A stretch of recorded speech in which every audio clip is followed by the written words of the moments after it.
Welcome to the last video. I know it's been quite the journey. And this is going to be sped up 2 times, but it's very similar to what we've been doing, So I feel like now we can kind of go a little quicker, and that way you guys aren't like stuck here forever. I know it's been really a long time. So here I just inserted a curve and then I projected the other one, and then I used my trim convert to make that surface right there. I do that all the time to make these little like bevel inserts. I always project, trim convert, and then push those CVs in. If you see it, I'm moving the camera down to see where I should put the final 3 CVs in that surface, because I know that the camera bezel, it has to land in a relatively flat surface. So that's why I sort of flattened it like that. And if you notice, I also didn't touch the first 2 rows because I wanted to make sure I still had curvature through everything. And this is really, to me, I feel like once you have a solid base, you could sort of start breaking down every any of my models, or any sort of like problem you have, like into these steps. You have to first get the overall volume and then cut it in. Here I'm just deciding where I'm gonna place that bezel. I also need to decide how that inside wall, how far in is gonna go, what angles are they gonna hit. So I'm just extending them back, and then on both sides, and then this gives me the angles that for those edges.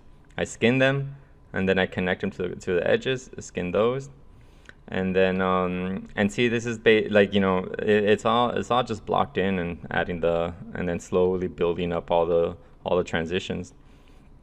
Now I know that I'm just double checking that I have curvature everywhere, and now I know that I want a fillet there. I'm also cutting that surface there, if you see there.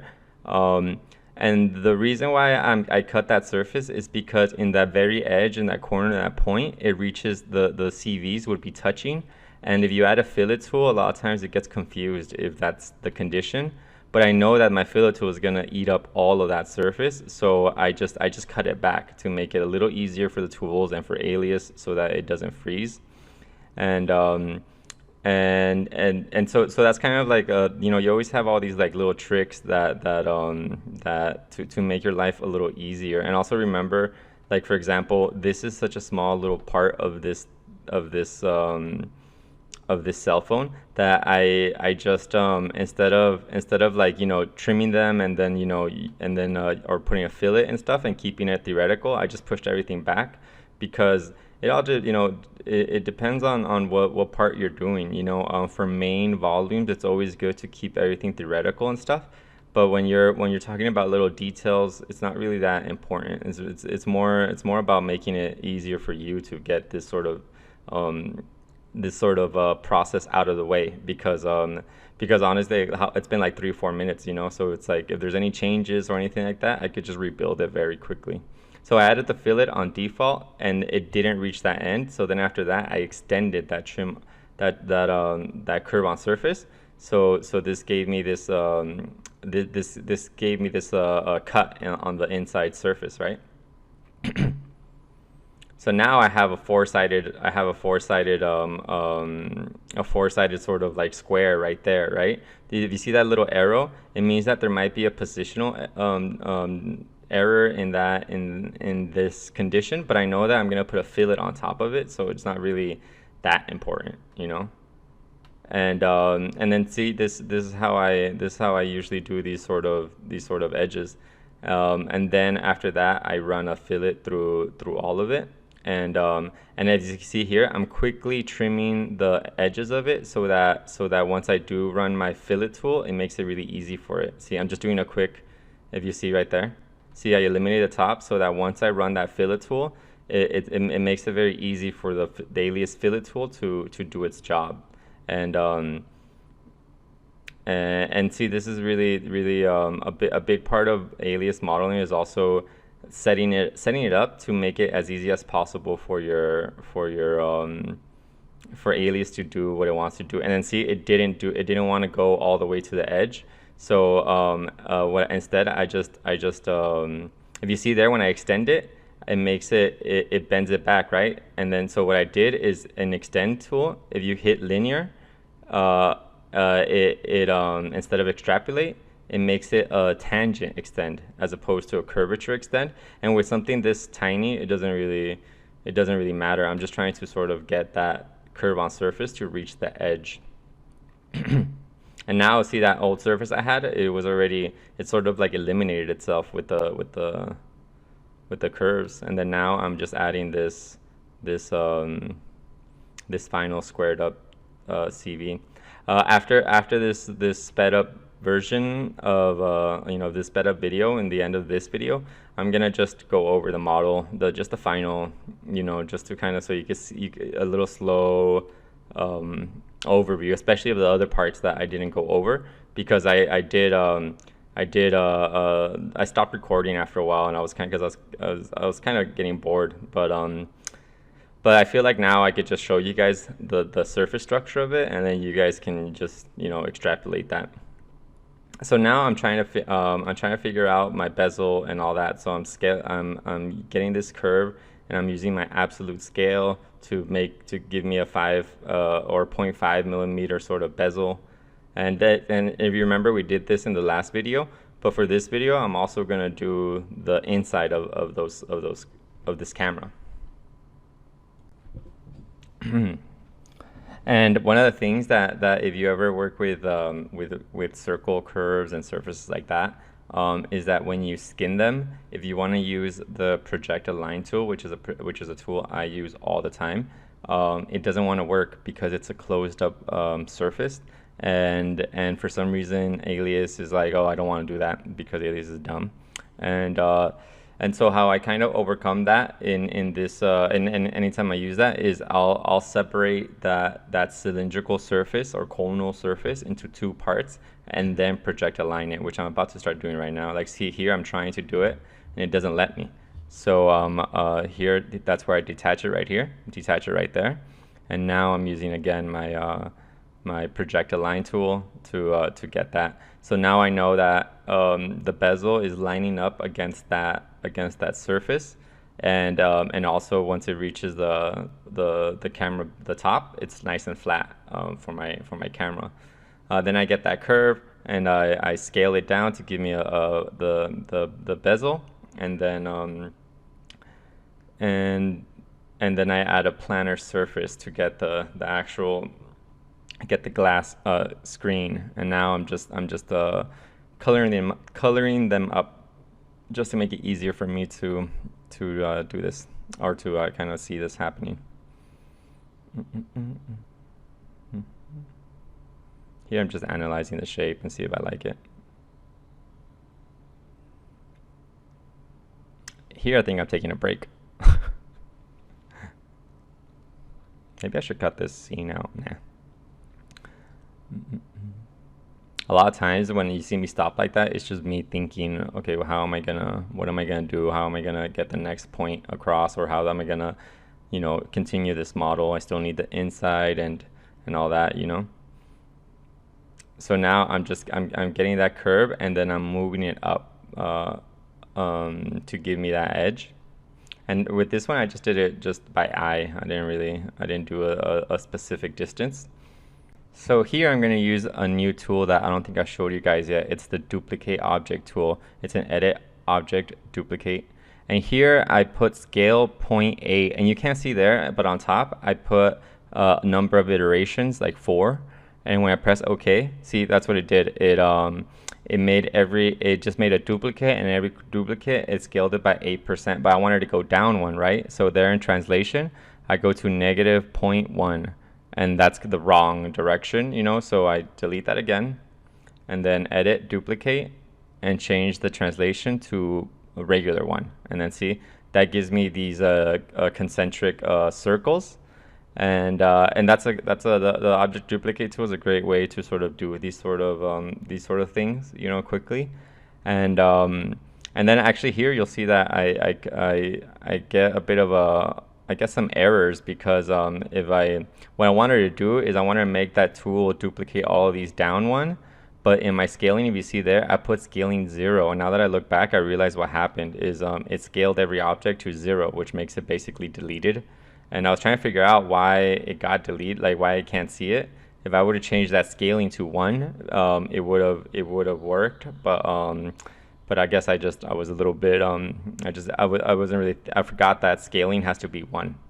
But obviously I didn't give up, because all I'm looking for is the secondary level, which I know that I moved them 0.1. So all I have to do is copy those and then move them 0.1 down, and then I could do the skinning with them. So see, this is to me that's what I really like about Alias and just modeling in general, especially nerve modeling, is that you have control over everything to the 0.001 millimeter, and then there's all these tools to make sure that everything comes out right, and it gives a nice little clean effect, So I know this is a very, especially if you've never done this before, it's a very difficult sort of workflow to understand, but once you really understand it, it's super powerful, and it's very easy, honestly. I mean, I guess it would be, that's a relative term, right? Yeah, so see, this is how I did this cool little I guess what would be called the aperture of the camera, and now I want to add the focal lens, right? So I'm looking at I'm thinking about scaling it down, and I was gonna use like precise measurements to kind of get it exactly on that edge, but I didn't care that much. And now I'm flipping it over, just because I don't, you see how all those surfaces meet up in that right there where I'm pointing at right now. I don't like that. I rather have the more squared up surfaces in the top, because sometimes the reflection gets a little wonky. And then here I'm just scaling it to make it fit, and obviously that looks dumb, So I non-proportionally scale that, which was really stupid too, in terms of like when you think about camera optometry. Because that's not how it works. You're supposed to scale it up and then trim it, which I eventually do later. But right now I was sort of like not thinking much about that, and I think once then I trim this out, and see, so now I have something, but that just looks so like dumb. That's when I realized, I'm like, okay, this is not how it works. And see, so now instead of you'll see how I isolate everything. I do this a lot too to make lenses and stuff. But right now I'm just making them all the same scale to make it a perfect sphere again. And then I'm gonna use that edge to scale. I'm gonna scale it up like that. See? And that's how you do a nice little lens. And here I'm just, I'm eyeballing everything. But honestly, I could find that scale and then see exactly what type of lens it is. And obviously, again, if my engineer or someone was like, oh, I need a hole there for a 35 millimeter lens or whatever, I don't know. I'll be like, all right, I could easily get that measurement, So there, see, I did a fun little camera, and then in there would be where the camera sensor is at, but obviously that's just at this point, honestly, all this stuff is more for rendering, so when I do the close-ups, it makes everything look a lot more real, nice and pretty, then I add a quick little fillet, and that everything makes everything, all these little, this is really important in terms of when you're modeling, that's the real, besides the when you have proper structure and all that, all the little details, the parting lines, all that, it really makes your model stand out and look real once you start adding all those cool little details.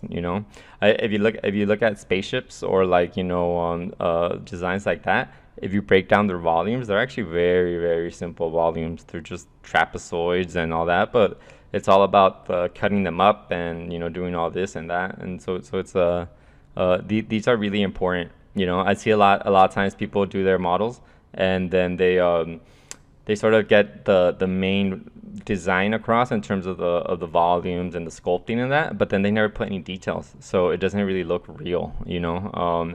And this is also, of course, just a quick, you know, model of mine. It's not really that serious, you know. I did this for these lesson tutorials. Um, but obviously, if it was something more for like a client and stuff, you know, it would be a lot more. It would have a lot more details, and obviously, you would get a bunch of engineering criteria, you know. That's another thing that I wanted to sort of tell you guys in this final video, that you know, this is, you know, if you see all of that, it was basically about what, like 8 hours of work, you know, because I did skip over a couple parts, but you guys saw real time, exact, you know, me model most of this, and that's a day of work. You know, do you really think that, you know, Samsung or Apple model their phone in one day? No, obviously not. There's a lot of things that I did here to sort of speed, not to me, even though I do like the quality of what I did, it's not really realistic in the sense of like, yeah, this is day one, you know. So we could use that, we could print it, you know, we can analyze it, and then we're gonna go back and move all those CVs, especially like in the main sculpture stuff. All those CVs, they get moved like super tiny amounts, like, you know, 0.001 millimeters are very important, and when we're talking about products like this, you know. So I don't actually think this model is that good. Well, I mean, it's an okay model, but it's an okay 1 day model, you know. After this, I would you know, any design studio, you know, you would work a couple weeks. I mean, honestly, obviously the design or modeling timeline of an actual cell phone is much much more time. But this is the technology that they use. It isn't some random like crazy programs that no one knows about. This is it. In fact, Apple saw my portfolio long time ago in my career. Apple saw my portfolio, and they flew me to Cupertino. I met some of their CAD staff. This is before I ever worked professionally, when I was still just through my portfolio, and I never got that job. But you know, they were interviewing me for their design team, and they were interviewing me for Alias. So remember, this is definitely the type of software and the type of modeling that is used professionally everywhere, especially in the automotive industry, which is my bread and butter. So there isn't, they don't, I know a lot of people are like, oh, why don't I just use Rhino, or what if I use Fusion, or what if I use T-splines, or what, you know. It's like, or I could do this in Maya really quickly, and it's like, yeah, but that's not what they use though, you know. Like you know, good luck trying to find a job in the field. You know, there is positions available for that, but in terms of CAD, you know, in terms of design, modeling, and stuff like that, engineering and all that, this is really what they do. You know, this is what they use, and obviously it's not exactly the most intuitive thing to learn, but it's, to me, if you notice through what I've emphasized in this whole situation, is control. You know, being able to do everything to the highest standards, you know. And here it's just really simple, you know. If you saw what I was doing, just I projected. I'm just doing a little like LED, just for the renderings. There's no need to no real. Obviously, you would get a lot of times you could actually buy these, or I think there's like some CAD websites that have like all these chips and LED. You know, so all you do is just add it into your model, and then, you know, move around it. Half the battle, and when you're working in CAD, is not so much the styling, is obviously the production engineering. So you know, it's a lot of trying to figure out. I've had, you know, and a lot of times when you see projects, you're like, oh man, why is that bump there? Or why is that thing there? Or why did they kind of do that? It's once you really start working in the industry, you realize that it's just for manufacturing, or for some sort of clearance for a certain chip that's under there, or a sensor. So it's really technical work, honestly. But it's really, to me, it's really rewarding to be able to model these at such a precise level and make really nice and beautiful things, even though it does take a really long time to learn. Not right now. I'm in my motivational speaker flow. I'm so bored at this. This is all, simple stuff. If you already seen the rest of my videos, it's all, I'm just doing the same things. Cutting them up. If there's anything new I see here, I'll talk about it, or let you guys know. But everything's here the same. The only tool that we didn't see before this was that duplicate tool, but that was about it, you know. And we're getting close to the end of this one, anyways. So actually, after this, all it is just some more fillets and stuff. So I figure I might as well just open up the latest file with the grasshopper stuff, and I can show you guys how this ended up, the final version of this, and I'll speak a little bit about how the different things I did. So yeah, let me open it up. Okay, so this is the final model, and this, you just saw me how I modeled this part, right? I never recorded this part because it was such a simple, just a cutout. We did this a couple times in this video, and this was very similar to what I did that, and I just kind of forgot to record it. But if you see the surface structure, it's almost exactly how of the last video we did. It's a very simple. I projected it, then I trim converted it, then I pushed it down. Then I added the sidewalls, and then I added the fillets. All of this stuff. You see all this like filleting. I'm gonna I don't know when I'll have the time, but I feel like my next videos is gonna be on what this is called, a ball corner, and there's a lot of different ways to approach these, and there's something that you sort of have to just do a lot in your life. So I'll that's probably gonna be my next video later. Don't hold your breath, because these took a really long time. But even and the other thing, that this one, inside the panel gap tool, you could actually add gaps too.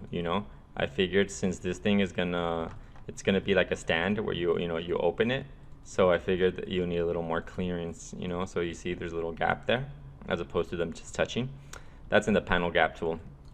And then if we go up front, see, I added a little more detail. It's the same thing I did, but in the front. And then here, if you see these cool little pattern, this was done inside of the filleting was done inside of Alias, but the pattern was done inside of Grasshopper. I have some Grasshopper videos in my YouTube channel and some tutorials on my website.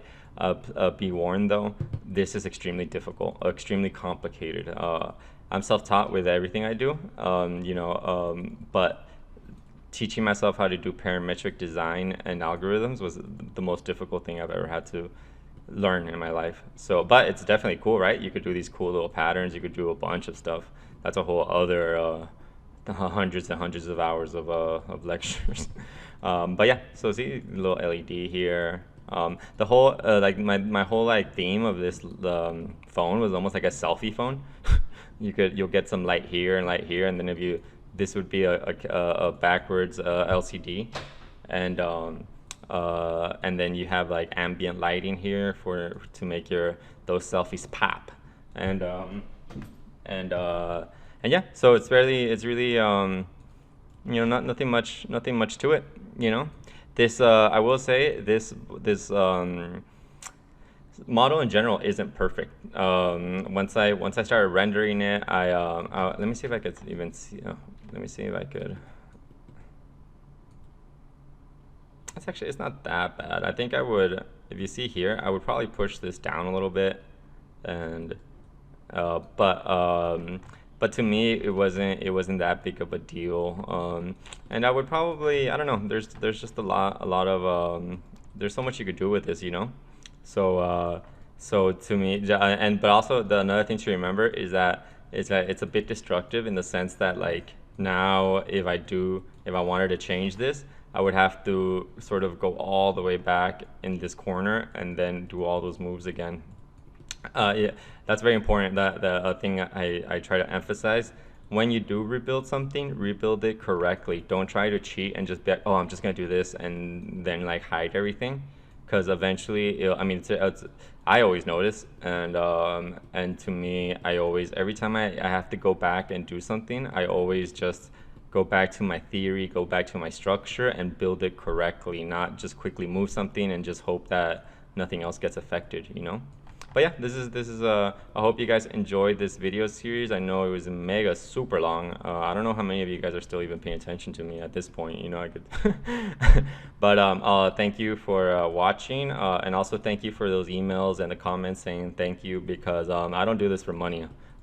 I do this to help you guys at least find a passion, right? You know, I always it took me a long time to figure this out on my own, and I always wish that there was a little more stuff out there, not behind these paywalls. You know, nowadays so many people are, so I don't want to say exploiting, because everyone needs to make money, you know, but they're sort of hiding the education behind these like digital schools and stuff. And to me, it's like that's not.